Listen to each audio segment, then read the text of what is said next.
Euh, Mes chers amis, je suis très content de vous présenter encore ces podcasts en ce jour, ces podcasts qui traitent la question de la foi et du travail, comment intégrer sa foi dans le travail que nous faisons tous les jours et comment servir Dieu au travers du travail qu'il nous a donné. Et la question que nous nous posons toujours, est-ce que Dieu trouve sa place dans ce que nous faisons tous les jours, dans ce qu'il prend la majorité de notre temps éveillé? Et nous allons ensemble avec mon invité en ce jour essayer de répondre à certaines de ces questions, surtout voir comment nous pouvons identifier Dieu dans ce que nous faisons tous les jours. Et nous espérons que Dieu pourra vous parler, vous édifier par ce moment. Et c'est notre prière. Donc aujourd'hui, j'ai un invité spécial. Je l'ai rencontré au travers d'une connaissance et j'aimerais inviter Marie-Ange qui est avec moi. Bonjour Marie-Ange. Bonjour Patrick, Comment enchanté. vas-tu? Enchanté Marie-Ange. Ah oui, c'est vrai que c'est la première fois qu'on se voit. On a échangé par mail pendant plusieurs temps, mais c'est la première fois qu'on se voit et qu'on discute en face. Donc c'est pour moi une grande joie. Comment ça va? Tu es où à ce moment? J'habite à Silicon Valley, en Californie. C'est à 45 minutes de San Francisco, qui est la grande ville à côté. Donc c'est la Ouais. vallée où il y a la plupart des compagnies technologiques comme Apple, Intel, Meta, Google. C'est le headquarter de beaucoup de ces compagnies. Donc j'habite ici à Silicon Valley depuis pratiquement 18 ans, depuis 2000, 2001, j'étais à Berkeley pour mon doctorat et 2006, je suis arrivé dans la vallée, dans le Silicon Valley. Donc, enchanté vraiment, Patrick, et c'est vraiment un plaisir pour moi de partager avec vous mon parcours et ce que Dieu fait dans le monde technologique. Amen. C'est vraiment une grande joie moi aussi de partager avec toi. Tu étais à Berkeley en 2001. Ah, Oui. Berkeley, c'est une des universités qui m'ont attiré depuis longtemps. Comment tu es arrivé là à Berkeley? Et qu'est-ce que tu faisais là comme étude? J'ai fait mon doctorat en computer science, electrical engineering, donc c'est génie électrique et computer science, génie informatique Ouais, à University of California, Berkeley, de ouais, 2001 à 2006. Donc mon parcours, pour donner un peu la petite histoire, elle est longue, mais je vais essayer vraiment de l'abrévier et ouais, donner les grands thèmes. J'ai grandi au Cameroun, je suis camerounaise d'origine ouais, en Afrique du centre, en Afrique centrale de ouais. l'Ouest. Et puis, je suis arrivé aux États-Unis, j'avais 19 ans pour continuer. J'ai fait mon parcours élémentaire, secondaire, et donc Hmm, j'ai fini le lycée, j'ai eu un baccalauréat c'est un baccalauréat scientifique au Cameroun. J'aimais la ouais. science, j'étais très bonne en sciences. Donc, Ah oui. dès que j'ai fini mon baccalauréat, Dieu m'a donné la grâce. Je suis venu aux États-Unis après cela. C'est une longue histoire, je la coupe vraiment petite. Il y avait beaucoup de miracles qui se sont passés Ouais, pour moi d'être arrivé aux États-Unis. J'ai passé 2 ans et demi en Virginie quand je suis hmm, arrivé aux États-Unis en 98. J'étais ouais, en Virginie pour 2 ans et demi. Donc, de 98 en 2001, j'ai fait mon bachelor. Bachelor, c'est comme la licence. ouais. Et ma licence était en mathématiques et en génie informatique, computer science. Ouais. Again, dans cette histoire, il y a beaucoup de détails. On peut toucher cela dépendant de où vous voulez conduire la conversation. Beaucoup de miracles. Financièrement, c'était cher. Mes parents ne pouvaient pas payer cela. J'ai eu une Hmm, bourse pour finir mes études et j'ai fini mon bachelor, ma licence en 2 ans et demi, un programme qui était supposé être 4 ans. ouais. Dieu a vraiment ouvert les portes et je prenais. Normalement, tu dois prendre 18 crédits. Les crédits, c'est comme le nombre d'unités que tu dois prendre un semestre pour pouvoir finir. Je prenais comme 24 crédits, 25 crédits. Et malgré le fait que mon programme était tellement chargé, je travaillais la nuit dans un fast-food et dans la journée, j'étais à l'école. J'ai pu garder un perfect GPA. Le GPA aux États-Unis, c'est comme ta note scolaire, ta moyenne de classe, si on Ouais. peut dire ça en français. Donc, le meilleur que tu peux avoir, c'est A. Et donc, Hmm, pendant tout mon séjour en Virginie, Virginia Union University, j'ai hmm, eu pratiquement un parfait score A++ dans toutes hmm. les classes que j'ai prises. Again, je donne toute la gloire à Dieu. Je ne prends aucun crédit. j'ai vu la main de Dieu dans mon parcours quand me faisais ma licence, la main de Dieu même avec les professeurs qu'il m'avait connectés en ce moment, la main de Dieu quand j'ai fini mon bachelor, ma licence, pour me diriger, pour savoir est-ce que je commence à travailler parce qu'il y avait l'opportunité de commencer à travailler, d'avoir une profession en tant que génie électrique. C'était la période 2001. Si vous vous rappelez un peu ceux qui sont de cette période, la période où comment je vais dire, Internet était vraiment boom, a commencé. Surtout en Californie, en Valley, il y avait tellement de startups, tellement d'argent que tu pouvais faire même en tant qu'entrepreneur. Donc, beaucoup de personnes qui finissaient leurs études de licence, ils allaient travailler. Et tu pouvais aussi aller, il y avait deux options. Tu trouvais du travail, je pouvais trouver un travail, et tu peux continuer aussi en cycle grad school, je ne sais pas bien comment on le dit en français, mais pour continuer pour avoir ton master et ton doctorat. Et en priant, j'ai eu la conviction que Dieu veut que j'aille le plus loin possible. Je n'avais pas la paix de m'arrêter avec ma licence et de trouver un boulot.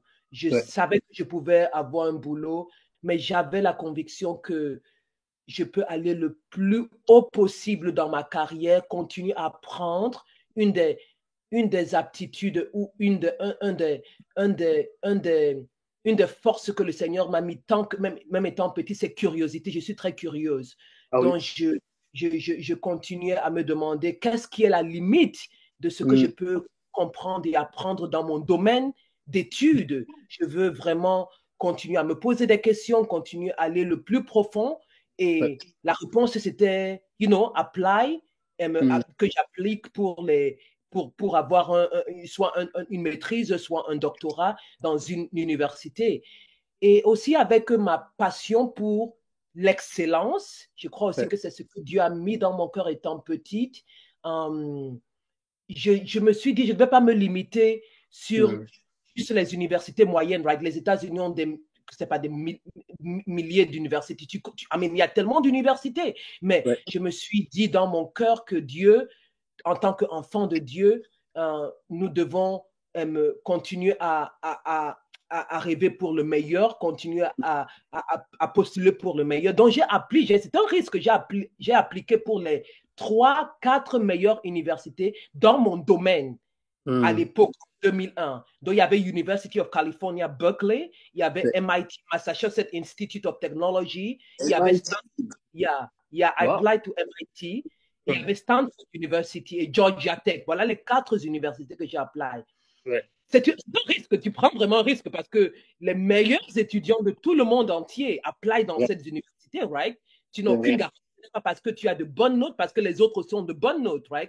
Ce n'est pas parce que tu as de bonnes lettres de recommandation. Beaucoup d'autres étudiants dans le monde ont le Ben Run. Mais j'ai dit, Dieu, c'est ta volonté, tu vas ouvrir la porte. Et c'est ça ma foi dans ma vie, que si Dieu est au-devant de cela, il va ouvrir les portes. Ouvrir les portes, ça c'est vrai. Et s'il ferme les portes, il est smart than me, il est plus intelligent que moi. Il sait pourquoi. Je dois lui dire merci, je dois lui dire, Seigneur, je ne comprends pas aujourd'hui, mais peut-être dans le futur, je vais comprendre pourquoi tu as fait.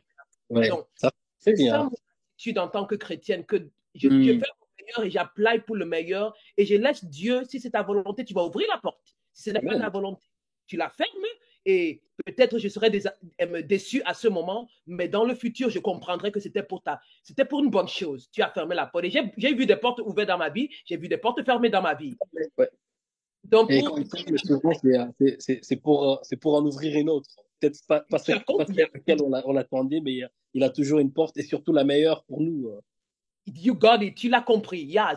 De fois, à ce moment, en tant que chrétien, souvent on ne peut pas voir le plan de Dieu, right? Mais quand tu regardes après 1 an, ça c'est mon expérience dans ma vie chrétienne, je regarde après peut-être 1 an, 2 ans, dis, Seigneur, merci d'avoir fermé cette porte.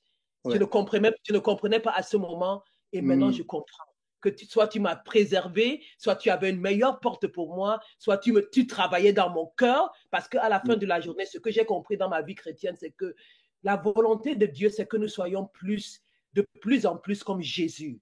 Amen. Il y a un essai en anglais qui dit God's will is not for us to be comfortable, but it's to be more like Jesus. Amen. Right? volonté de Dieu, c'est pas le confort. Nous, on aime le confort. Le confort est bien. J'aime le confort. Mais à Ouais. la fin de la journée, qu'est-ce qui reste? C'est le caractère de Jésus.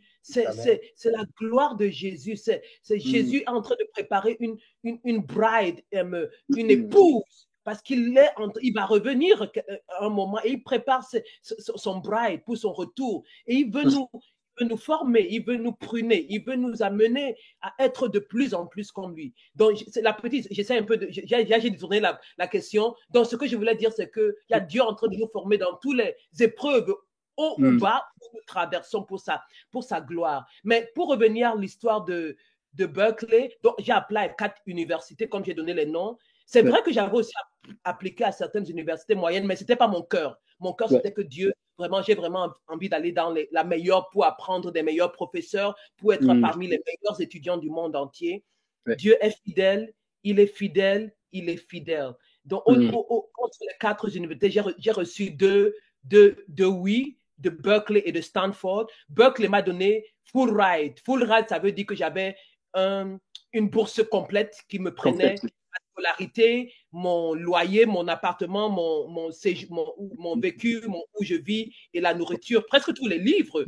Stanford, je n'avais pas, ils m'ont mis sur le waiting list et la plupart du temps, quand tu applies pour un doctorat, ils veulent être sûrs que ils peuvent te sponsoriser, right? Donc, Ben oui. ils m'ont mis sur le waiting list pour voir s'ils auront des sponsors pour moi. Donc, c'était pour moi comme un on dit en anglais, no-brain dealer. Like, Ouais. quand j'ai vu que Berkeley m'a accepté, j'ai dit, Dieu, tu ouvres la porte, je m'en vais. Donc, c'est l'histoire, ma petite histoire, comment je suis arrivé à UC Berkeley en 2001. Et là, j'ai passé 5 ans à Berkeley pour mon doctorat. J'espère qu'il n'y a pas de gens de Stanford ici, parce que je connais un peu la rivalité entre Berkeley et Stanford.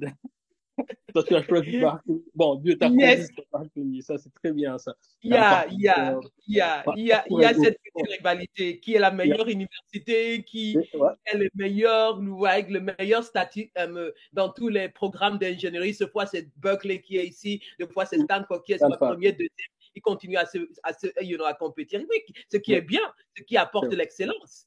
Ça apporte l'excellence, ça c'est vrai. La compétition apporte l'excellence, ça c'est bien. Et après Berkeley, tu t'es retrouvé dans quoi comme travail? Donc après Berkeley, était mon undergrad. Je suis passé rapidement sur la petite histoire. C'était financièrement, c'était très difficile parce que mes parents, j'ai grandi avec ma mère, je donne toujours la gloire à Dieu avec ma mère. Mes parents ont divorcé quand j'avais petite, ma mère nous a élevés, ma grande sœur, moi. Donc, elle a dû économiser 6 années de sa vie pour pouvoir payer une année d'université aux États-Unis. Ceux qui ont fait l'école aux États-Unis comprennent le coût des études. Donc, mon undergrad, quand je faisais ma licence, le plus challenge, c'était financièrement comment j'allais payer ces études. Parce qu'à un moment, ma mère ne pouvait plus. Du Cameroun, elle était au Cameroun, elle ne pouvait plus payer mes études. Donc, avec ma moyenne de classe qui était et le bon travail, travailler dur, j'ai pu obtenir une bourse. Mais sur le plan académique, je peux dire que c'était facile. C'était facile venant du Cameroun où j'ai fait un bac français. Le Cameroun elle me suit le programme français en tant qu'académique. Tu fais le BPC, tu avais le, c'est facile le français. Les Français font encore le probatoire, mais j'avais le probatoire en première et j'ai fait un baccalauréat Beaucoup de choses que j'ai appris au lycée au Cameroun, c'est ce qu'ils faisaient ici au lycée aux États-Unis. Donc c'était facile. Le undergrad était vraiment facile pour moi aux États-Unis. Et j'ai vraiment les classes, j'étais tuteur, j'aidais les autres étudiants parce que c'était vraiment facile. Je trouvais ça facile. Mais dès que je suis arrivé à Berkeley, la situation était différente. C'était vraiment difficile. C'était difficile. Tu es entouré des meilleurs et des meilleurs des meilleurs, de tout le monde entier. Ceux qui viennent de l'Europe, de l'Allemagne, de la France, de la Russie, de la Pologne, ceux qui viennent de l'Asie, de la Chine, du Japon, de la Corée. I mean, les meilleurs des meilleurs. Donc, je me sentais, on appelle ça en anglais, comment on appelle? The syndrome of, what is the right word? J'ai oublié. Où tu te sens comme si tu n'es pas... Tu n'es pas à ta place. Tu n'es pas à ta place, tu as compris. Le mot vient et ça m'échappe, mais ça va revenir. Donc, c'était un peu comme, qu'est-ce que je veux faire, Seigneur? Ça, c'est vraiment difficile. Le syndrome de l'imposteur. Le syndrome d'imposteur, tu as compris. Donc, je me sentais vraiment imposteur là. Et j'ai dû recommencer. Je peux dire, par la grâce de Dieu, beaucoup de classes de la licence undergrad. J'ai pris beaucoup de classes de undergrad cycle. Quand j'étais graduate student, c'était vraiment difficile. C'était compétitif. Je passais des nuits dans mon laboratoire pour pouvoir finir des projets. J'étais, just prier à Dieu, continuer à croire en Dieu, que Dieu, tu m'as amené ici, tu vas ouvrir la porte. Pour le doctorat, il faut passer un examen qu'on appelle qualifying exam. Qualifying exam, c'est un examen oral où tu as trois professeurs en face de toi, ils peuvent te poser n'importe quelle question, The sky is the limit, le ciel est la limite, n'importe quelle question. Et ils veulent voir comment tu réagisses sur le moment. Et si Berkeley te donne, ça dépend des universités, Berkeley te donne 2 chances. Si tu échoues cet examen 2 fois, tu es out, tu es enlevé du programme. Donc, j'ai bûché, j'ai appris ma première année. Tu n'as pas souvent à la fin de ta première année de doctorat. Pendant toute la première année, j'ai vraiment travaillé fort, bûché, j'ai travaillé comme une folle. Et j'ai pris l'examen la première année, je n'ai pas passé. J'étais découragé, j'étais à plat. Et je donne ces témoignages pour dire que quand on regarde souvent la vie de certaines personnes où ils sont arrivés, right, il faut s'asseoir avec la personne pour lui demander les challenges, les défis que la personne a dû passer pour pouvoir arriver. Right? Parce que ce n'est pas les roses qu'on voit à la fin de la journée qui déterminent vraiment, c'est les efforts et les faillites où tu as pu échouer. Et tu t'es remonté par la grâce de Dieu. Tu as dit, je ne veux pas m'arrêter si je veux continuer à courir. C'est pourquoi je donne ce témoignage, que j'étais vraiment à plat. Je voulais quitter. C'était pratiquement la première fois. C'était la première fois de ma vie que j'ai échoué un examen. Je n'ai jamais échoué un examen. Right? Si Dieu m'a donné une grâce que si je travaille dur, j'apprends, je mets tout ce que je peux pour comprendre, je fais toujours bien les examens. Donc, c'était la première fois de ma vie. Donc, ça m'a vraiment secoué. Et j'étais pratiquement au point où je disais à Dieu que ce n'est pas pour moi, je veux avoir ma maîtrise et quitter le programme de PhD. Mais mon advisor, j'encourage tous ceux qui sont en grad student, pray for a good advisor, prie pour un bon advisor. Mon advisor était même une chrétienne. Elle est aujourd'hui elle est le chair de l'école d'ingénierie à UC Berkeley. Professeur Suje King a give a plug to her. Elle s'est assise avec moi. Elle m'a dit, Marie-Ange, tu peux le faire. Je t'encourage, ne démissionne pas. Et je crois qu'elle a vu quelque chose en moi. Elle a vu quelque chose en moi. Elle a vu quelque chose que je n'avais pas vu à ce moment. J'avais 22 ans, 23 ans. Avoir un mentor comme ça qui te regarde, qui te dit que Marie-Ange, tu peux le faire. Et elle m'a donné son histoire à elle aussi, en tant que femme, en tant que elle venait de Taïwan, comment elle a fait Stanford. Elle m'a expliqué, Marie-Ange, j'ai échoué mon qualifier en Stanford, c'était difficile.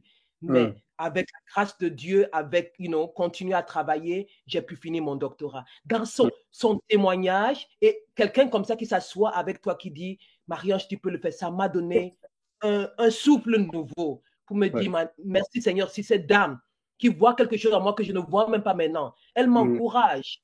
Seigneur, je peux le faire. Dans ma 2e année, j'ai continué à travailler je commençais déjà à travailler sur ma recherche. Elle était mon advisor. Et puis, j'ai repris encore l'examen. J'ai bûché.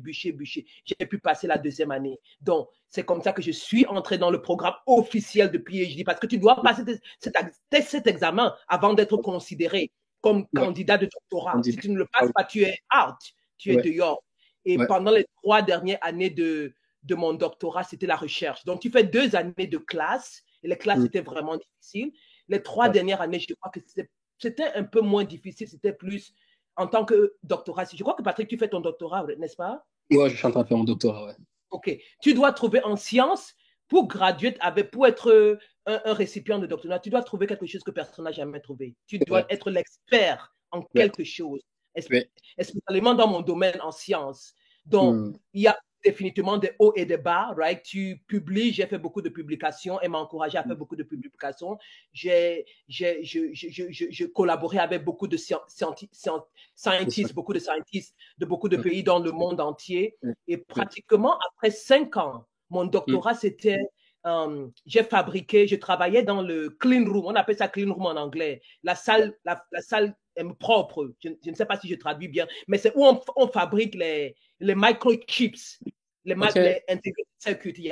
Donc à Berkeley, il n'y a pas beaucoup d'universités qui ont ça dans le monde. Berkeley, une Stanford, une MIT est une des universités. Donc j'ai fabriqué un MEMS, micro-électromécanique, un gyroscope qui avait 10 to the negative. Donc imagine la dimension de un de tes cheveux. Ouais. Donc c'est 10 to the negative 6, donc 1 million plus petit que ça.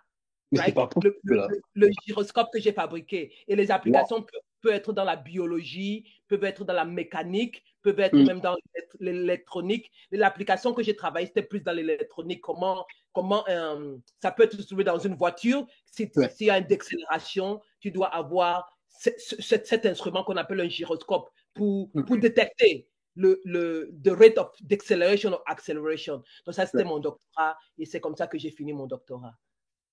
Wow. Et après ça, tu es allé où?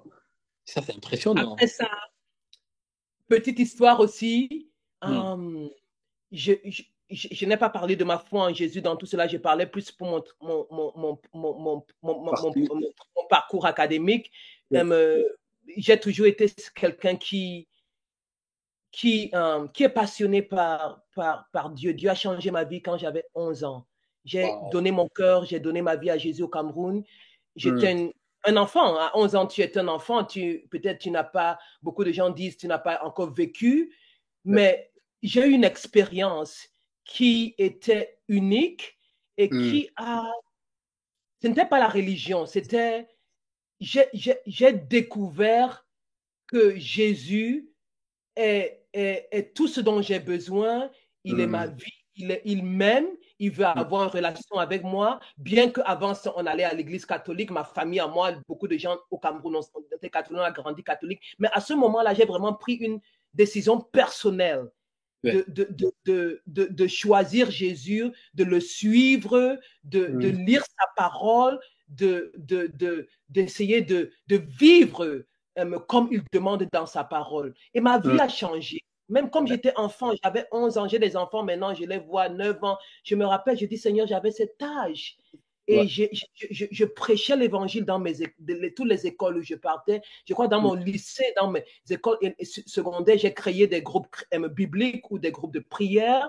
Donc, je ramène ma foi pour dire que même en arrivant aux États-Unis, ça a toujours été le bouclier, le rempart de ma vie. Right? Dieu, Jésus a toujours été, malgré, je suis busy à l'école, il y a beaucoup de travail, mais je continue à, j'avais un groupe biblique à diriger des réunions de prière ou des réunions de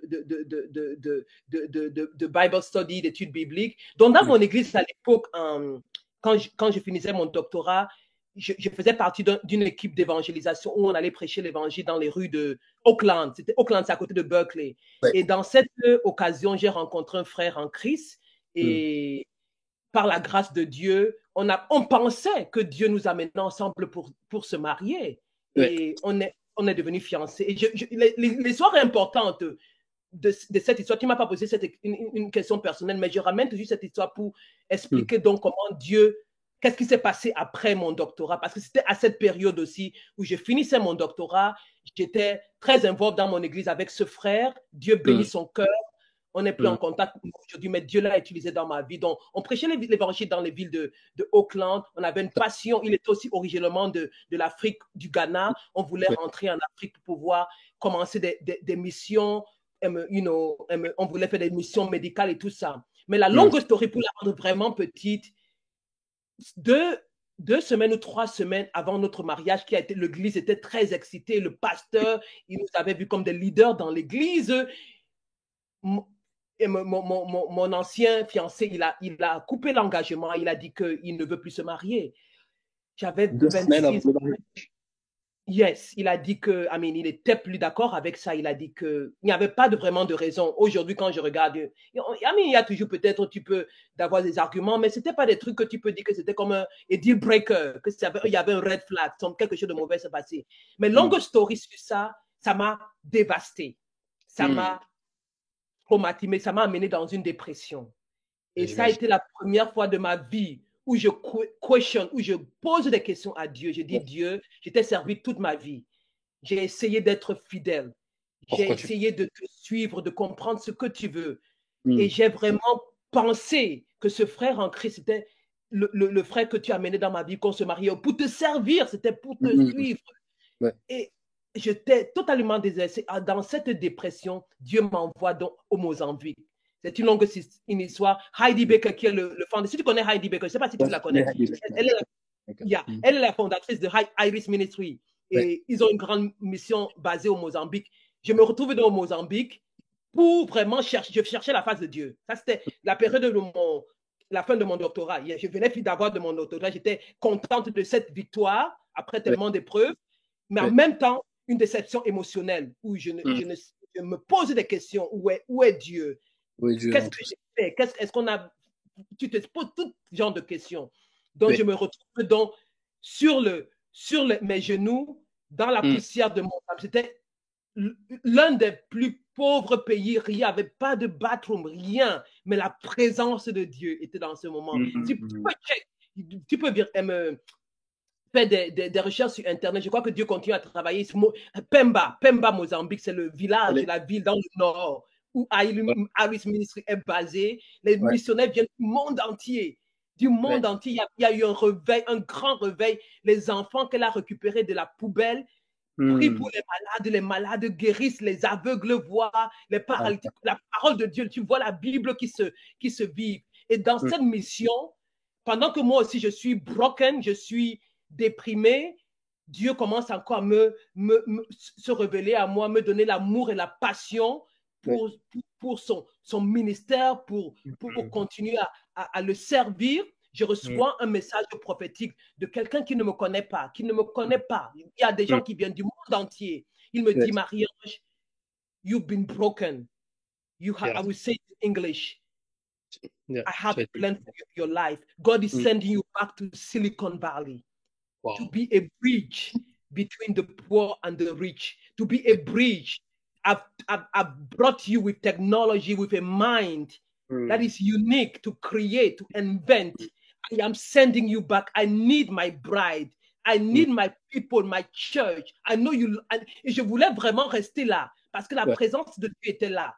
Mais il me dit, j'ai aussi besoin d'une bride, d'une épouse dans le Silicon Valley. J'ai besoin de mon église dans le Silicon. Et je me mets à pleurer parce que je demandais à Dieu, j'ai eu ce doctorat, j'ai travaillé si dur, mais je n'aimais plus la passion de repartir. Je veux rester ici parce que je vois la présence de Dieu, parce que je vois les miracles, parce que je vois que tu es ici. Et je vois que c'est une réponse à un désir de mon cœur, que Dieu, tu m'as amené là-bas. Maintenant, qu'est-ce que tu veux faire de moi? Comment tu veux m'utiliser? Et c'est ça dans mon histoire, comment donc je reviens dans la vallée. Je m'installe donc à Silicon Valley. J'ai commencé mon premier job à Intel. Et de là, Dieu a commencé à me connecter avec des chrétiens dans le mouvement du travail. On appelle cela marketplace. Marketplace ministry. Le mouvement du travail qui ont la passion d'être des ministères dans le marché du travail. Et la vision que j'ai commencé à développer à ce moment, j'avais à Intel, quand j'ai commencé mon premier job, 26 ans, 27 ans, c'est que beaucoup d'entre nous, on a cette division d'économie, on dit en anglais, que je sers Dieu le dimanche. Et ce que je faisais quand j'étais étudiant, je servais Dieu, je prêchais l'évangile, je dirigeais les études bibliques, je dirigeais les groupes de prière, right? C'est peut-être à l'église que je sers Dieu. Mais nous passons plus de notre temps. Sur 40, sur combien on a 24 dans la journée. Je passe 8 heures, 10 heures de ma journée au travail. Cet environnement, ces gens au travail, c'est actually my church. Regarde-les comme si tu es le pasteur, tu es l'ancien, tu es le ministre, et ces gens sont dans l'église. Quelque chose qui m'a beaucoup touché, quelqu'un l'a dit, je ne sais plus qui l'a dit. Beaucoup de gens, surtout à Silicon Valley, ne mettront jamais le pied à l'église. Ils ne mettront jamais le pied à l'église. C'est toi qui seras Jésus, la Bible de ces gens dans le marketplace. Et aujourd'hui, les statistiques ici, surtout à Silicon Valley, 5% des gens vont à l'église le dimanche. Imagine, 5%. Donc, où sont les 95%? Ils sont au marketplace, ils sont au travail, ils aiment le travail, ils font bien, ils sont passionnés, ils sont Ils sont en train de créer beaucoup de choses, de nouvelles choses. Créer, ils changent le monde. Comme on dit ça, they want to change the world. Soit ils sont molles, soit ils sont en train de regarder le sport. Le Mm. dimanche, ici, c'est football, baseball, basketball, right? Yeah. Ils sont à la plage. On a du bon temps plage and Ouais. hiking. They will not go to church except the Holy Spirit does a miracle. So how can I be? Comment je peux être la seule Bible que Ouais. ces gens liront dans leur vie? Ouais. So, j'ai commencé à apprécier, à mûrir cette idée que Dieu m'a actuellement appelé à Ouais. être sa voix, ses pieds, ses mains. Mm.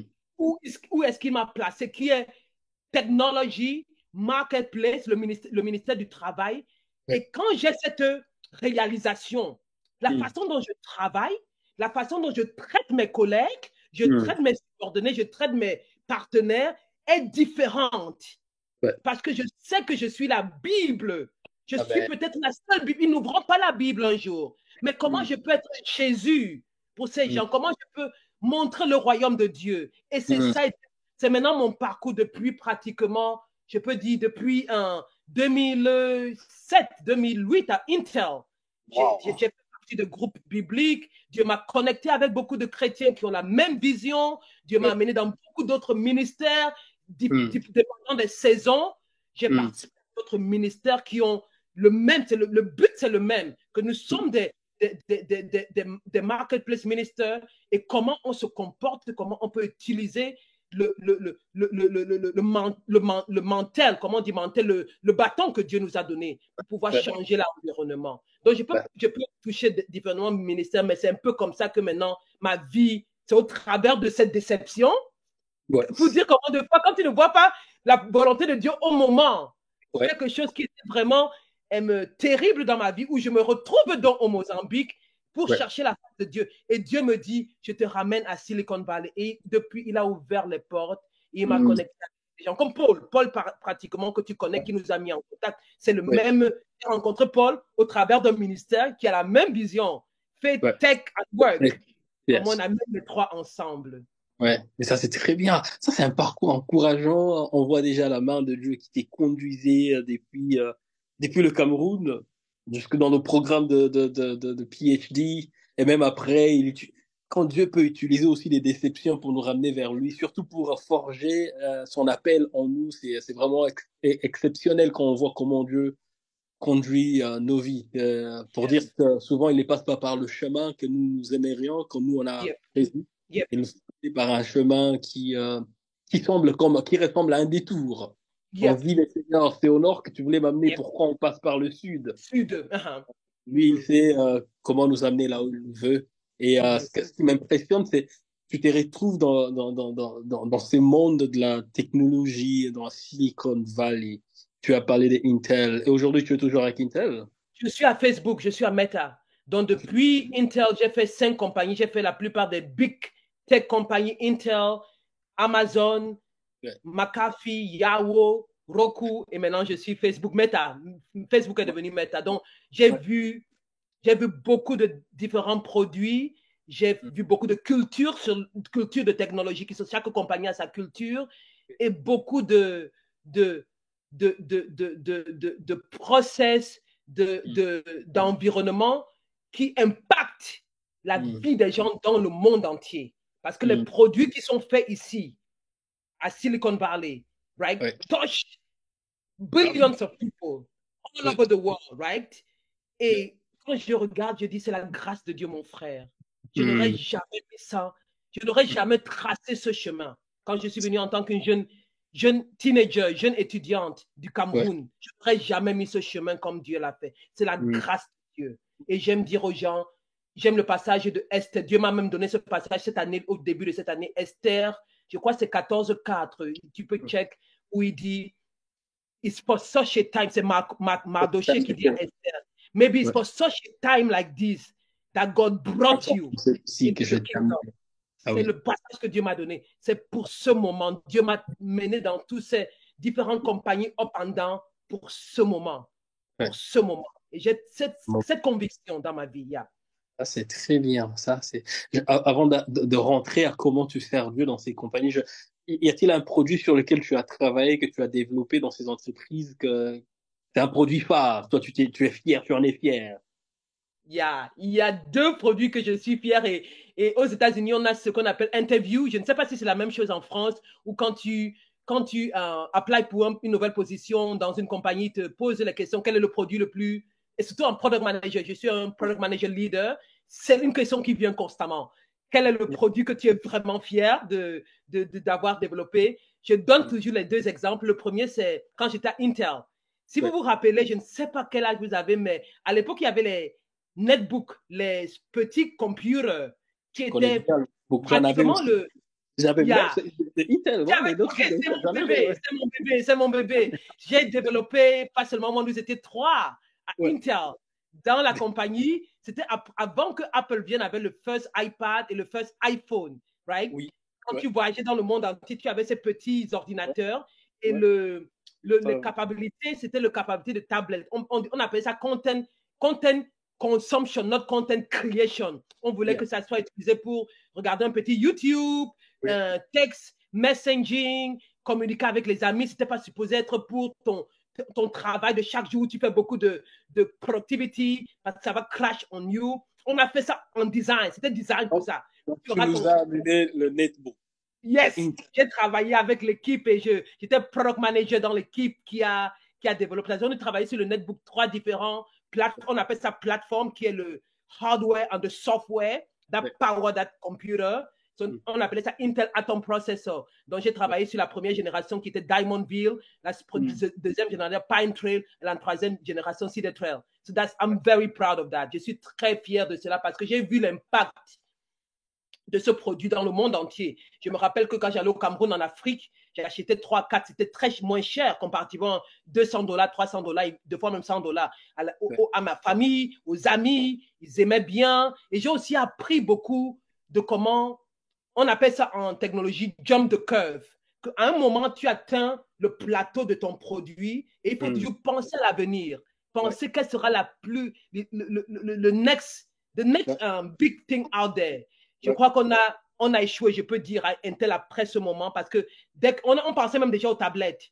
Mais dès que Apple est venu avec tablette, le form factor, the beauty, the scenery, people just stopped buying that book and it died. It really died. So you learn, I mean, from the good, the bad and ugly, tu apprends de comment, le business et les consommateurs, comment changer. So ça, c'était a wonderful story, une histoire merveilleuse d'innovation, mais aussi une histoire merveilleuse de comment quickly jump the curve, comment passer dans le prochain produit rapidement.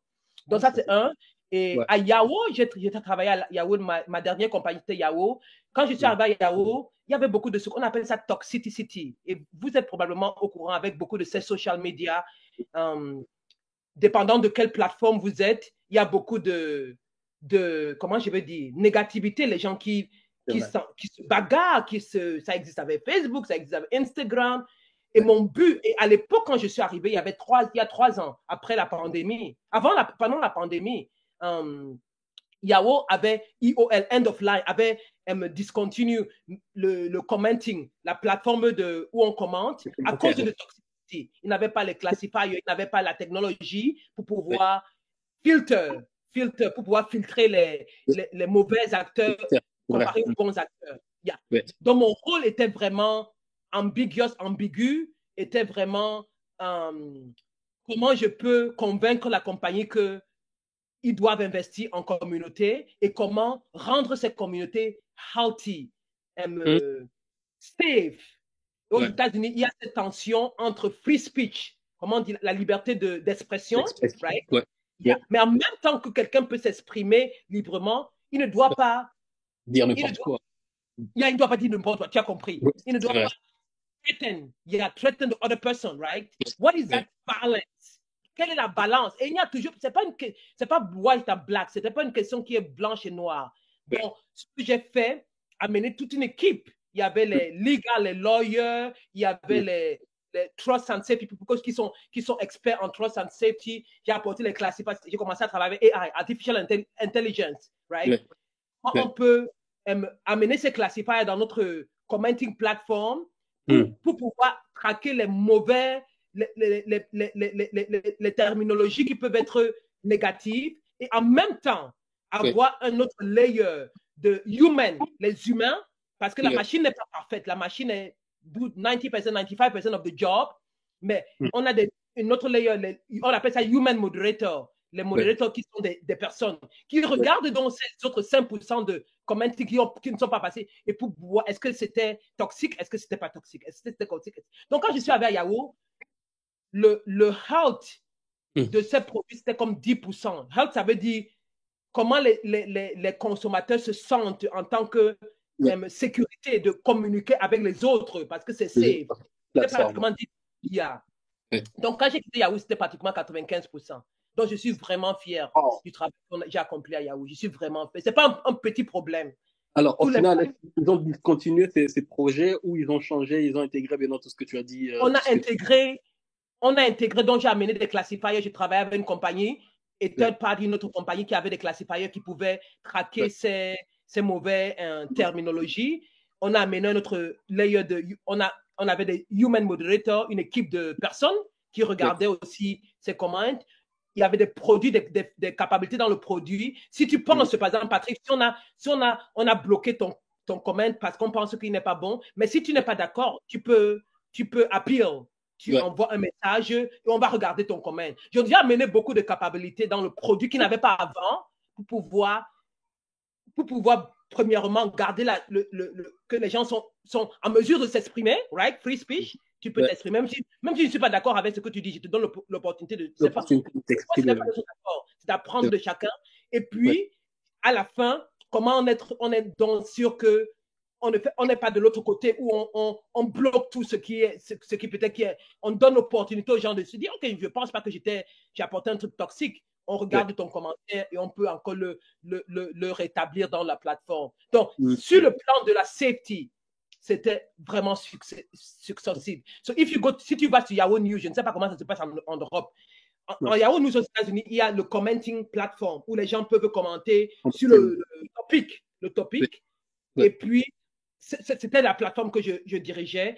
Et le back-end, la technologie qui est back-end de ça peut filtrer ce qui est toxique, ce qui est considéré comme négatif. Qui va changer tous les négatifs que tu vois dans le social media. Right? Il y a une technologie behind that. C'était le produit que j'ai développé. Mais ça, c'est impressionnant. Waouh! Et maintenant, tu es chez Meta. C'est quoi ton rôle là-bas aujourd'hui? À Meta, c'est un peu confidentiel, mais je peux dire que je suis aussi dans le safety. Donc, mon rôle est comment garder les consommateurs safe. Comment on dit safe en français? Comment le dire? Alors, on parle souvent de la sanité, être sain, S-A-I-N. Alors, I don't know. Je suis tellement habitué à le dire en anglais que je ne sais pas comment exactement le dire, mais c'est ce que j'ai appris avec Meta, right? Il y a 3 milliards de chaque jour de consommateurs à Meta. Imagine la moitié de la population du monde dans une plateforme. Oui. Imagine, même s'il y a 0,5%, 0,01% de personnes qui sont négatives, parce qu'il y aura toujours les négatifs. Et si ça se prolifère, parce qu'il y a les likes, dès que tu likes, dès que tu commentes on date, ça peut aller rapidement sur la plateforme. Imagine donc comment ça peut être quickly. Ça peut être et ça a été comme ça dans le passé, right? Où il y avait misinformation, you name it, all the bad stuff.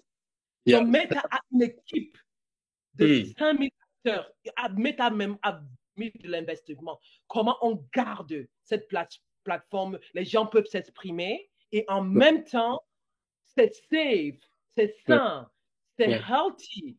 Donc, il y a beaucoup de problèmes qu'on peut adresser. Il y a misinformation, il y a, je ne savais même pas ça, child exploitation, child sexual abuse. Il y a des mauvais acteurs qui entrent dans la plateforme, qui disent aux enfants, parce que tu peux avoir 12 ans pour être à Instagram, tu me vois, rencontre-moi à ce moment, je veux faire ceci, je veux ça. Donc, on a les classifiers qui peuvent catch ça. This is not safe. Il y a les mauvais acteurs qui hack your account. Ton account est hack. J'ai beaucoup d'amis, leur account est hack. Qui prennent ton account. Ils commencent à envoyer les messages que c'est Patrick, mais c'est pas Patrick. on a les classifieurs qui cachent ça. Oui. Il y a les Wow. mauvais acteurs qui peuvent, les élections arrivent. Ah, mais il y a tellement de problèmes. Oui. Donc, je suis dans résoudre un de ces problèmes de la santé, la safety, et Meta met beaucoup de ressources pour pouvoir. Oui. C'est vraiment une priorité pour la compagnie. Oui. Comment garder et il y a Facebook, Instagram, WhatsApp, Oui. Thread, qui sont les grandes fortes plateformes de Meta. Wow, bah ça c'est vraiment intéressant. Et tu travailles sur tout ça. Et ma question maintenant, je rentre du côté de la foi. Comment tu vis ta foi en parlant des produits sur lesquels tu travailles, en parlant de ton expérience dans les domaines? Est-il possible de servir Dieu par ce que tu fais tous les jours, à part le fait de conduire une étude biblique, un moment de prière, en faisant ce que tu fais? Est-ce possible de se dire, je suis au service de Dieu dans ce travail que je suis en train de faire? I love this question. J'aime ta question parce que Ouais. je crois que c'est le cœur, c'est l'âme, le cœur de beaucoup de chrétiens qui travaillent, qui se Ouais. demandent, je passe tellement de temps dans ce boulot, right? Mm. Mais je ne vois pas comment je sers Dieu. Ouais. J'entends ça constamment. Je ne vois pas, peut-être je suis en train de faire, je suis peut-être, je suis une enseignante, peut-être enseignante, tu enseignes les enfants, Ouais. tu es dans les finances, tu fais tous les spreadsheets, Ouais. tu es dans le legal et lawyer, je dois défendre les clients. Donc, Ouais. c'est profond cette question. Et ça a Mm. été vraiment my journey, mon parcours, de vraiment Mm. découvrir pendant les 15 dernières années que je suis vraiment appelé chaque jour à servir Dieu et que je suis en train de servir Dieu. Je Ouais. voudrais partager 2 versets bibliques que j'ai préparés actuellement pour essayer d'éduquer, d'élever, d'encourager les chrétiens de ton podcast qui se posent cette question. Le premier Yes, sir. passage, c'est Exode 31, 3. Je vais le lire en français et j'aime aussi la version anglaise. Exode Ok. 31, 3. Ouais. Je l'ai rempli de l'Esprit de Dieu. Il parle de deux personnes, Oholiab, si je peux prononcer le nom, et Bezalel. C'était 2 personnes dans l'Ancien Testament quand Moïse était en train de quitter l'Égypte et pour aller dans le Promised Land. Et Dieu Ouais. parlait de ces 2 personnes quand il voulait qu'ils bâtissent le tabernacle. Ouais. Il dit, je les ai remplis de l'Esprit de Dieu, de la Mm. sagesse, de l'intelligence, du savoir pour toutes sortes d'ouvrages. Dieu est en train Mm. de dire à Moïse, je les ai donné l'Esprit de Dieu, la sagesse, l'intelligence et le savoir. En Ouais. anglais, ça dit, j'aime aussi la version anglaise. The Mm. Lord said to Moses, I've called Bezalel, the son of Uri, Yeah. the tribe of Judah, and I fill him with the Spirit of God, with Mm. ability and intelligence, with knowledge and all craftsmanship Mm. to devise artistic design. Wow. God, he has given him craftsmanship to Mm. design artistic stuff, right? Mm. Un Ouais. autre passage qui dit que Dieu nous a créés et il nous a, we are the masterpiece. That's the New Testament. The Ouais. masterpiece. It's like Mm. piece Une of œuvre art. d'art. We can display the glory of God. Une œuvre Donc, d'art. Mm. l'encouragement que je veux donner aux chrétiens qui se posent cette question, les skills que tu as, Mm. les talents que tu as, Mm. l'intelligence que tu as, ça vient du Seigneur. Amen. Ça vient du Seigneur. Amen. Et il te l'a donné. Il te Mm. donne de l'Esprit de Dieu pour que tu sois inventif, que tu Mm. puisses créer, que tu Yeah. puisses, amener la science, n'importe quel ton domaine d'expertise le plus loin possible. Ça ne vient pas du diable, ça ne vient pas de l'ennemi. Ouais. Le travail aussi, on Mm. discutait avec Paul dans le petit groupe de conversation qu'on était, Mm. le concept du travail dans la Bible. Dieu a donné à Adam. Paul, c'est un collègue, un ami qui est Yes. cofondateur d'un centre pour la foi et le travail et la technologie dans euh, euh, en Californie. Alors, Oui. je ne sais pas bien le contraire. Donc, il est en train de faire ses gros travail avec des amis, notamment Marie-Ange, qui s'est joint à lui et à d'autres personnes qui font un bon travail pour parler un peu de la foi, du travail, de la technologie et la place des dieux dans tout ça. Désolé pour t'avoir Non, interrompu. merci. Non, ça c'est Ouais, bien. Tu peux donner le contexte. Qui est Paul? ouais, ouais, Yeah. Non, yeah. Paul is amazing. He's a great leader. C'est un grand ami, un grand leader. Et on ouais, avait un groupe juste de conversation, de découvrir et de discuter la même question, comment on utilise nos talents, ce que Dieu nous a donné pour le servir dans le marché du travail. ouais. Et la question de où est le concept du travail vient? Le concept du travail vient avant la chute d'Adam et Ève. Si Amen. tu lis bien Genèse 1, Dieu a Ouais. dit à Adam, right, que tu vas nommer tous les animaux. Mm. Tu vas nommer tout ce que j'ai créé.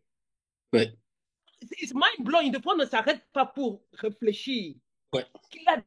Ça, c'est big, ça, c'est creativity. That's work. Une très grande tâche. That you see, this is elephant. Voilà un éléphant. Voilà le lion. Et ce qui est Tu dois, intéressant, tu dois quand réfléchir. quand il dit ça, et Dieu respecte, Dieu l'appelle aussi Tu éléphant et Dieu respectes. l'appelle lion parce que l'humain l'a nommé ainsi. You got it. Yeah. Tu as compris. Ça, c'est le Mm, travail.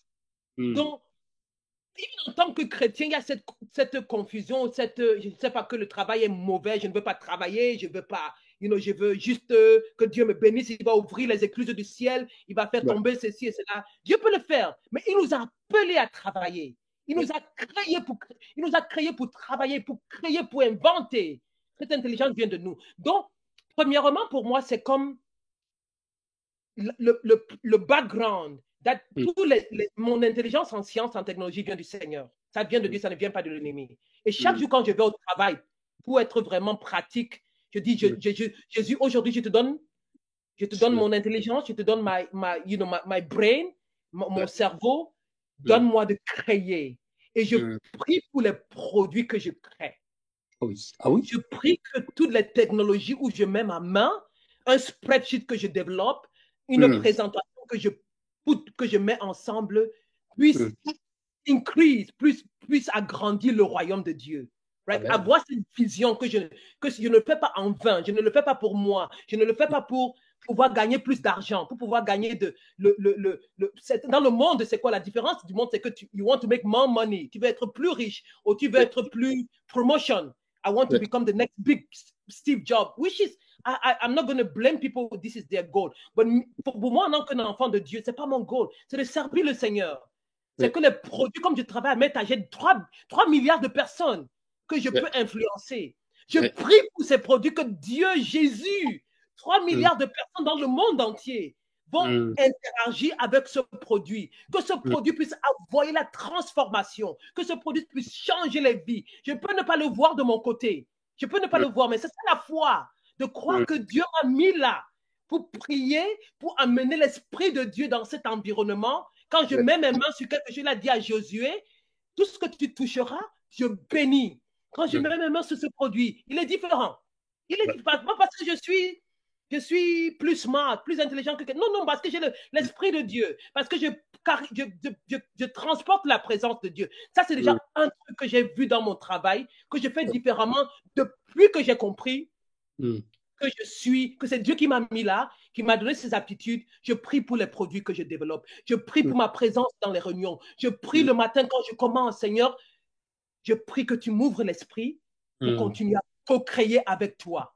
Je mm, prie que tu de la sagesse parce que je mm, comprends que ça vient de Dieu. Voilà mm, une pratique. Une autre truc pratique que j'ai compris dans mes produits. Quand tu mm. travailles dans la technologie, je disais ça avec beaucoup le groupe où on interagit sur les produits, sur la technologie, que beaucoup de produits, j'ai vu cela, qu'on crée, peuvent avoir des effets négatifs. Je donne un exemple. Quand j'ai travaillé à Amazon, Ouais, un des métriques que je devais me conduire, c'était comment garder les gens pour voir plus d'épisodes, plus d'épisodes, plus d'épisodes. Parce que c'est comme ça que on appelle ça, you want to hook the user. Tu veux garder l'utilisateur addicted, on dit yeah, addictif, qui puisse ouais. revenir et revenir et revenir et payer plus. Et moi, en tant que chrétien, je me dis, imagine en tant que chrétienne, j'ai commencé à réfléchir, je me dis, waouh, The metric that we are driving is to keep people here. Est-ce que j'ai des enfants? Est-ce que je veux que mes enfants restent ici pendant 3, 4, 5 ans? Non. Ma question était, elle était tellement simple. Non. Comment donc, en tant que chrétienne, je raisonne et j'essaie d'être dans un environnement. C'est d'être la voix et les pieds de Jésus. Donc, je peux, dans une réunion, par exemple, je donne un exemple. Je donne une autre perspective. Yes, we are trying to get more people to use, but they are negative impact. We have people addicted. We have children. I'm a parent. I don't want my kids to be on the movie for 4 hours. I'm just being real. Ça, c'est bien. So God put me there to be that voice. Right? Dieu m'a mis là sur cette réunion où des décisions des décisions importantes sont en train d'être prises. Il veut que tu sois la voix de Jésus comme il a mis Joseph en Égypte. Il veut que tu sois sa voix comme il a mis Daniel dans le royaume de Nebuchadnezzar. Right? Il veut les gens qui sont chrétiens pour pouvoir être dans les réunions où les décisions importantes qui vont affecter le monde entier soient prises. Puisque tu n'as même pas besoin de dire que tu es chrétien, tu as besoin d'amener une autre perspective, une autre façon de penser. Ça, c'est de l'autre manière que j'ai compris. Et c'est pas facile, c'est pas facile. Je ne peux pas dire que je ne peux même pas me dire que c'est facile. C'est avoir la sagesse, avoir la grâce, la faveur de Dieu. Mais tu sais que tu es en train d'influencer un produit sur la bonne direction. Right? Yeah. Et un autre truc que Dieu m'a aussi envoyé, ça c'est 2 pratiques. Un autre truc pratique aussi, dans beaucoup de compagnies où j'ai été, la plupart de ces grandes compagnies, tu n'as pas la pudeur ou la liberté de prêcher l'évangile. Comme je t'ai dit que j'ai prêché l'évangile dans les rues d'Auckland. C'est pas quelque chose qui est... Quelqu'un peut même se fâcher avec toi, te dire non, je n'ai pas besoin de ton Jésus, ne veux pas entendre parler de Dieu. Donc, c'est pas quelque chose que... Et je ne pense pas que j'ai peur, je ne pense même pas que... J'ai appris que des fois, tu peux même être sous, il y a des légalités. Mais ce que j'ai appris en tant que chrétien, c'est que les gens ne vont pas dire non à la prière. Ils ne vont pas dire non à la prière. Ils peuvent dire non, ok, je ne peux pas entendre parler de Jésus. Mais quand tu aimes les gens, quand tu investis ton temps, ta passion, ton amour sur les gens, tu ouvres des opportunités pour qu'ils puissent s'exprimer et tu peux leur dire this is who I am. Je vais te donner un exemple très précis. Quand je quittais Yahoo, c'était quelle compagnie que j'ai quitté? Yahoo, mon dernier boss. Pas quand je quittais, je crois que c'est lui qui quittait avant moi. On a développé une grande relation. Je l'aimais bien et il quittait la compagnie. Et durant notre dernière réunion sur Virtual, on a commencé à bavarder. Il s'exprimait de tout ce qu'il va faire. Et moi aussi, je lui disais qu'est-ce que je vais faire et tout ça.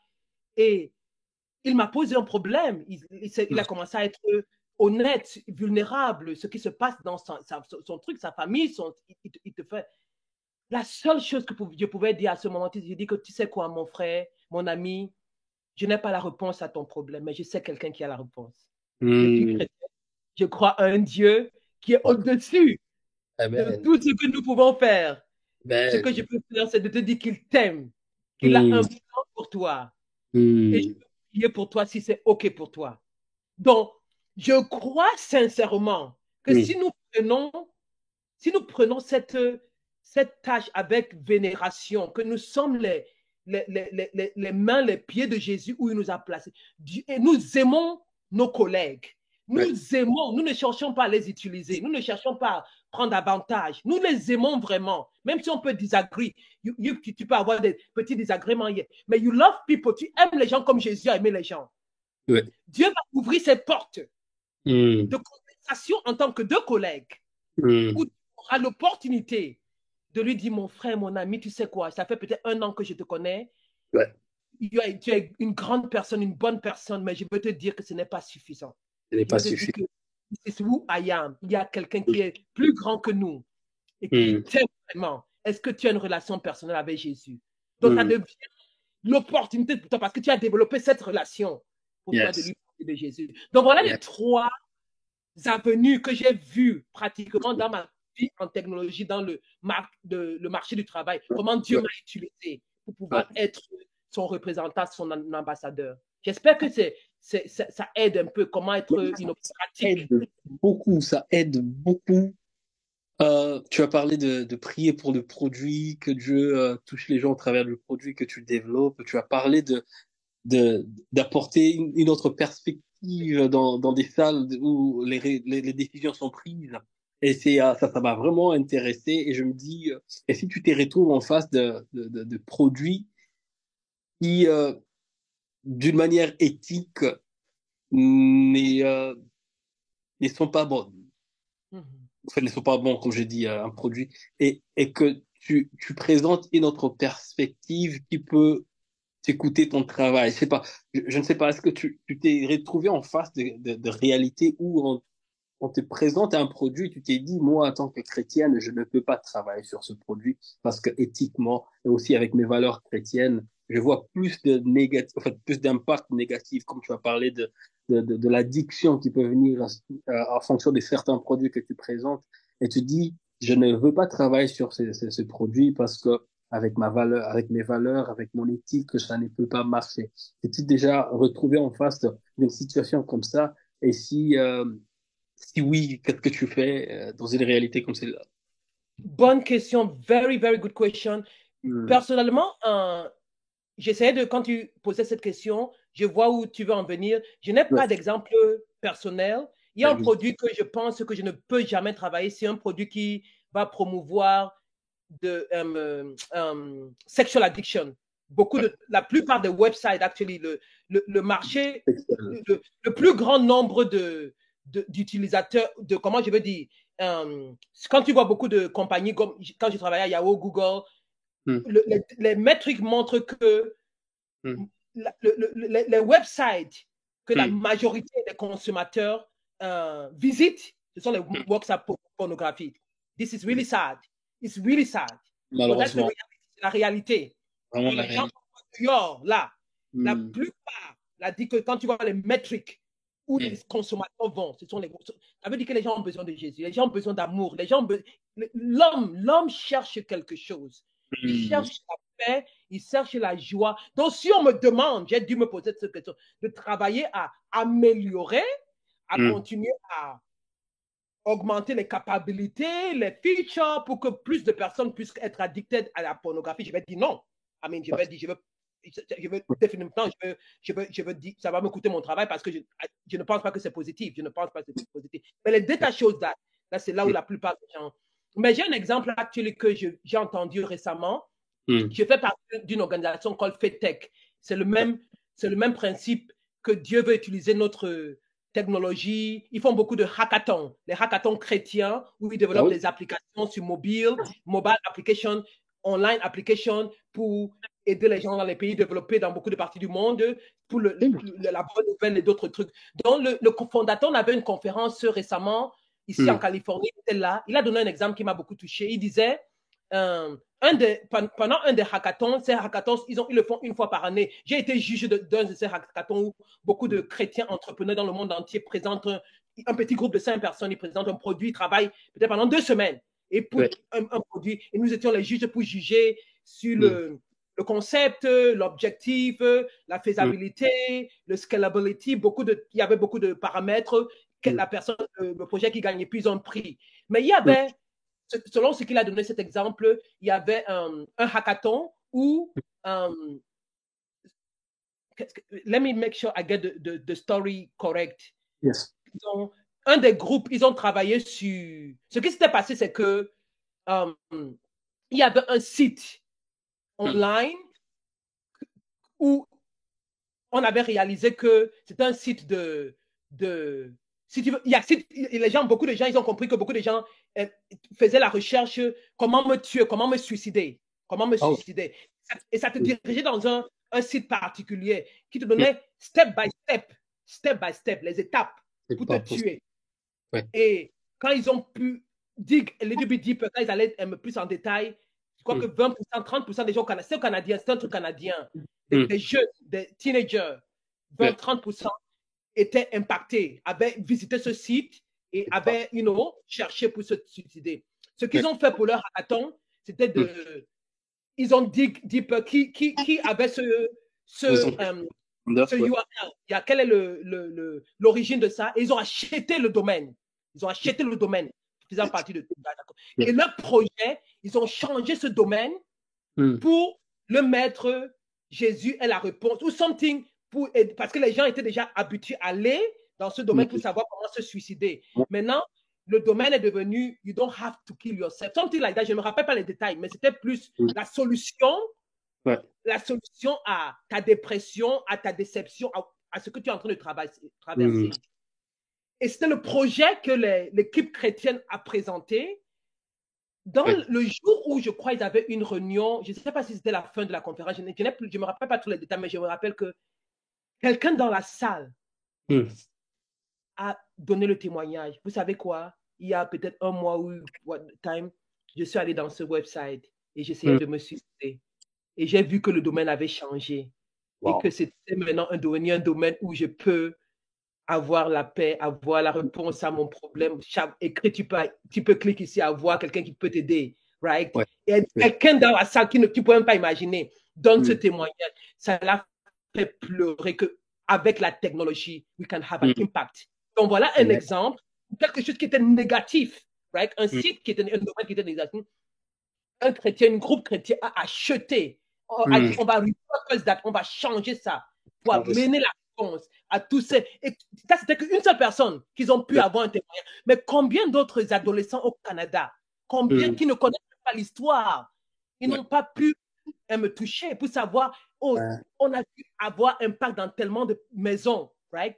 Voilà un exemple pour dire que Dieu peut définitivement, dépendant de ta situation, si tu as un produit tu penses que c'est pas éthique pour ce que tu crois, right? Tu peux penser à, tu peux quitter, comme moi, tu peux dire, ok, je ne peux pas travailler sur ce produit, ou tu peux dire, comment, donne-moi la sagesse. Si tu es entrepreneur, dans les grandes compagnies, ça sera un peu difficile parce que tu dois buying de ton boss, de ton boss et du board, mais comment je peux repurpose, transformer ce produit pour que ça soit, instead d'être négatif, ça soit être positif. Ça soit positif. Mais ça, c'est très intéressant. Je suis très content d'avoir cette conversation avec toi. J'apprends beaucoup de choses. Et je me dis, malheureusement, on n'a pas assez de temps. Alors, Marie-Ange, est-ce que tu me permettrais de te réinviter un autre jour pour qu'on parle encore en détail de certaines réalités? Tu travailles dans un domaine qui influence le monde, tu l'as bien dit. Pour l'instant, tu es dans une entreprise qui a la moitié de la population du monde entier qui visite et qui utilise les produits de l'entreprise dans laquelle tu es. Et je pense que tu as beaucoup à nous dire, nous qui sommes consommateurs, mais aussi qui sommes chrétiens, nous voulons honorer Dieu dans tout ce que nous faisons, ton expérience dans cette entreprise.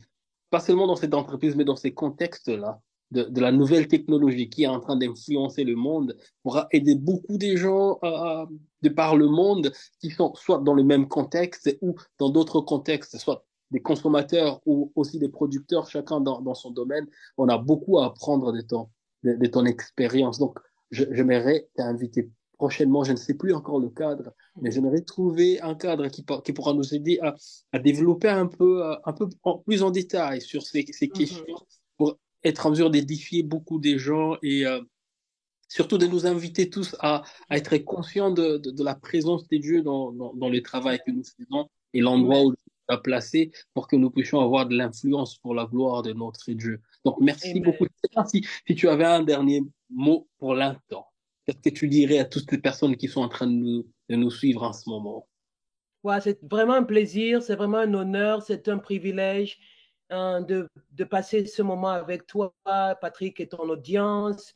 Je suis vraiment un humble, j'apprécie vraiment, c'est vraiment ma passion, mon désir de voir beaucoup de chrétiens embrasser leur don, leur talent, leur intelligence pour la gloire de Dieu, de savoir que Dieu t'a mis où tu es. Ce n'est pas un accident. Beaucoup de fois, tu penses c'est parce que tu as travaillé dur. Il y avait beaucoup de gens qui ont travaillé dur, mais ils ne sont pas où tu es. Peut-être tu penses que je suis très intelligent. Non, Dieu t'a donné cette intelligence. Il a ouvert certaines portes, il a fermé certaines portes. Bon, vraiment, être conscient que où tu es vraiment le Daniel. J'aime Daniel dans le Nebuchadnezzar. Tu es dans le Babylone. Ouais. tu es vraiment cette personne. Tu es Joseph en Égypte. Tu es Esther dans le royaume de la Persia. Et comment tu peux donc embrasser cet appel et Ouais. vivre chaque jour Hmm. pour le royaume de Dieu. Ça peut être pour prier chaque matin, comme je t'ai dit, quand tu arrives dans ton bureau, prie Ouais. pour tes collègues, prie pour l'environnement, prie pour la Hmm. présence de Dieu, de remplir ton travail. Même si tu ne dis rien, tu n'as pas besoin de prêcher, tu peux juste inviter la présence de Dieu. Et Dieu va Hmm. ouvrir les portes au bon moment. Ça peut être, comme je t'ai donné l'exemple, le produit que tu travailles. Même si tu n'es pas dans la technologie, tu peux être un enseignant, les Hmm. enfants, tu peux être une finance, tous les trucs, tes réunions, tu peux être dans tous les domaines. Hollywood, on vient de Hollywood avec mes enfants, on a fait Universal Studios. Ils ont besoin de Jésus. Priez pour le cas si tu es dans l'audiovisuel, les Ouais. caméras, tout ce que tu fais. Dieu Hmm. écoute. Il Ouais. écoute et il est fidèle. Et ça peut Hmm. être, OK, comment je peux, donc si Dieu me donne l'opportunité un jour, comment je cherche mon histoire, comment je présente mon histoire. Et avant de présenter ton histoire, aime les gens. On doit être connu comme un peuple, les chrétiens, qui aiment de Qui aime. manière radicale. Qu'on Oui. n'est pas là pour juger les gens. Hmm. Dieu n'est pas venu juger le pécheur, mais il est venu tout transformer le pécheur. Que Pécheur. tu aimes vraiment, tu passes le temps avec tes collègues, avec les gens que Dieu met aux Hmm. alentours de toi. Quand il y a l'opportunité qui se présente, tu peux leur dire, tu sais quoi, il y a quelqu'un qui est plus grand que nous tous, Amen. qui aime vraiment et qui a un plan pour toi. Et je Hmm. prie vraiment que Dieu te donne cette sagesse, te donne Hmm. cette réalisation. Il faut Hmm. d'abord avoir cette réalisation chaque jour, que Hmm. tu pourras être la seule Bible que beaucoup de gens Une liront personne. dans leur vie Ouais. sur terre. Et C'est vrai. soit une Bible qui représente le royaume de Dieu dans ton Amen. travail. C'est vraiment un privilège d'être avec vous. Mhm. Merci Patrick encore pour cette opportunité. Dans le futur, quand Dieu pourvoira une autre opportunité, j'aimerais bien qu'on ait une autre conversation avec toi. Merci beaucoup d'avoir accepté cette invitation parce que je vais déjà réfléchir sur un cadre qui pourra nous aider à développer encore et à être en mesure d'aider beaucoup des gens. Donc à vous tous qui nous avez suivis, que Dieu vous bénisse. J'espère que vous avez été impactés par ces parcours de notre sœur, mais aussi l'expérience de comment elle est au service de Dieu dans son domaine. Si vous avez un témoignage, vous avez des questions, n'hésitez pas de nous contacter. Nous sommes à votre service. Dans cette marche, nous marchons ensemble afin de ressembler comme à Christ. Personne ne connaît tout, mais nous voulons nous tenir main dans la main pour atteindre le Seigneur. C'est notre objectif partout où Dieu nous a placés. Alors continuez, ne lâchez pas. Que Dieu vous bénisse et merci beaucoup.